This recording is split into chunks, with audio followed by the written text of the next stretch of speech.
السلام عليكم ورحمة الله maanta muuqaalkan waxaan uga hadlaynaa macluumaadka kooban oo aan uga hadlaynaa dhibaatooyinka haysta ee xalkooda la'nahay waxaa jira dhibaatooyin si guud noo haysto kuwaas oo saameeyay nolosheena shakhsiyadeed hadaa tahay 10 jir ama wixii ka yar ma haysid oksijiin macaan iyo hawo caafimaad qabta ma helaysid xanaaneyn ay ku sameeyeen waalidiinta ayagoo midaysan ama wada jira hadaa tahay 10 jir ilaa 15 jir waxaad ku jirtaa marxalad aad dunida ku cusub tahay waxaana rabtaa ama aad jeceshahay inaad ciyaar iyo farxad ku soo dhaweyso taana ma haysid oo waalid isku buuq iyo bulsho kala socota ayaad ku dhaxnooshahay hadaa tahay 15 jir ilaa 20 jir waa marxaladii aad u baahnayd inaad dhiganayso waxbarasho kobciso maskaxdaada iyo garaadkaaga ma helaysid meel cadi lagu furay kaliya waxa aad helayso waa meel lacag loo furay hadaa tahay 20 jir ilaa 30 jir waxaad ku jirtaa marxaladii lagu dareensiin lahaa mas'uuliyad midaana ma haysid oo hadda ayayba dunida kugu cusub tahay oo rabtaa ciyaar iyo maala yacni mana helaysid dhalinyaro aad isla jaan qaadaan hadaad jirto 30 ilaa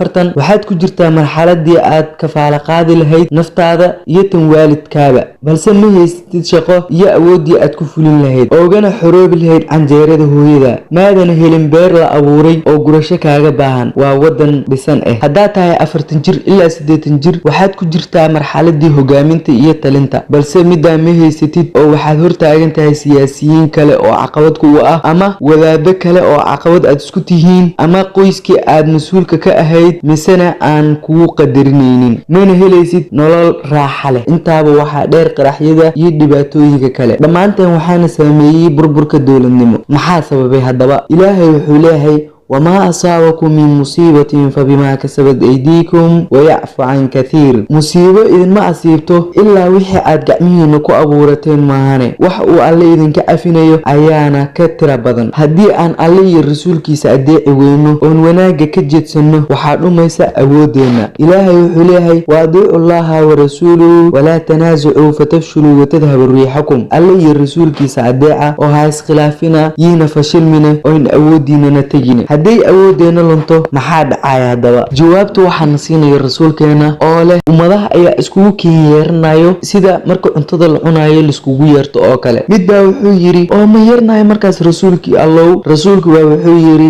maya idinku waad badantihiin balse waxaad tihiin daad xoorta oo kale daadka ama biyaha marka ay socdaan qashinka la socdo oo kale ayaa tihiin qofka markuu rabo biyahaas inuu cabana wuu iska leexinayaa hadaba dhibaatooyinkaas aan ka soo sheekaynay